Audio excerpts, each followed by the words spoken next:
Hello guys and welcome back to my channel Topden ब्लगमा फेरि पनि तपाईँहरूलाई स्वागत छ र कस्तो हुनुहुन्छ साथीभाइहरू ठिकठाकै होला सबैजना। र म चाहिँ अस्ति ब्लग भिडियो रेगुलर लाउँदै थिएँ कि अन्त फेरि बिमार भएर बिचमा हो 1-2 दिन थलो परेर चाहिँ ब्लग भिडियो बनाउनै पाइनँ र साथीहरूले पनि सोध्नुहुँदै थियो 1-2 दिन बनाएर त हराइगयो त भन्नुहुँदै थियो। त्यस्तो केही होइन, म चाहिँ अब अलिकति बिमार भएर अब कोही बेला त्यो मानिसको जिन्दगी हो, दुःख बिमार भइहाल्छ। त्यसले गर्दाखेरि मतलब यस्तो हालतमा थिएँ कि म आम्माम जिउ दुखेर ढाडहरू के कटकट खाएर मतलब फोन चलाउने अब अवस्थामै थिएन र मैले ब्लग भिडियो एक हप्ता जस्तो बनाएर हाल्नु पनि पाइनँ। आज चाहिँ अब निकै दिन पछाडि अब घाम लाग्यो होइन, हिजोसम्म पुरा हेभी रेन भइरहेको थियो, पानी परेर पुरा बिजोक भइरहेको थियो। अन्त आज चाहिँ निकै अब छ्याङ्गै छ, मतलब निकै आकाशहरू पनि सफा छ आज चाहिँ। र त्यही भनेर चाहिँ म ब्लग भिडियो बनाउनु निक्लेको। आज चाहिँ यतिको छ मौसम हो। अघि बिहानसम्म त घाम लाग्दै थियो, अहिले 9 बज्न आँटेछ। सो साथीभाइ हो, मेरो मटर चाहिँ अहिले फिलहाल फुल खिलिसकेछ। फुल खिलेर चाहिँ यस्तो मतलब कोसा लाग्दो रहेछ अहिले चाहिँ फिलहाल चाहिँ।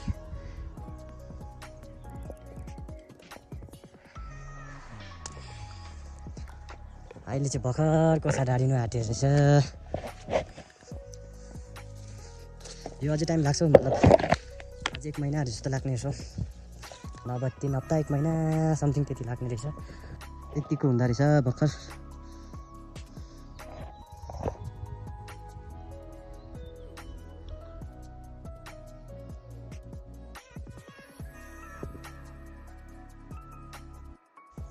सो ग्यास यो पत्कर चाहिँ मैले हिजो यहाँ माथिबाट झारेको थिएँ हो, यहाँ माथिबाट सोरेर झारेर यहाँ थुपार्यो र यहाँ अलिअलि थुपारेको छ, जग्गा जग्गा सबै जग्गा थुपारिरहेछ। तलसम्म पुऱ्याउने विचार थियो नि मेरो त कि पानी पऱ्यो नि त, पानी परेर चाहिँ अन्त थुपार्नै पाएन। 1 बजी 2 बजीसम्म छोडेर चाहिँ छुट्टी गरिहाल्यो। त्यो कति साथीहरूले चाहिँ यसो सम्झिँदो रहेछ होइन, त्यो अब युट्युब च्यानल खोल्यो कि फेसबुकमा भिडियो हाल्नु थाल्यो कि पैसा आइहाल्छ आउनु थालिहाल्छ सम्झेको रहेछ हो।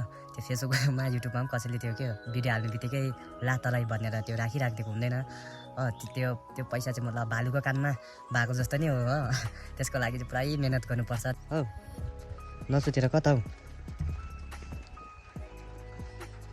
खै मम्मीसँग नसुतेर कता गएको है, हेर न हौ जब मै जस्तो बस्नुपर्ने रहेछ।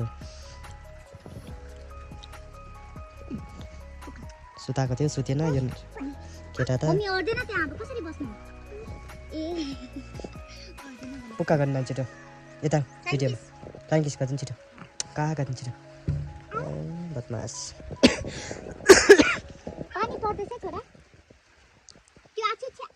छ्या किन यो बदमास गर्दैछ आज, फुल छुटाउनुको लागि रेडी।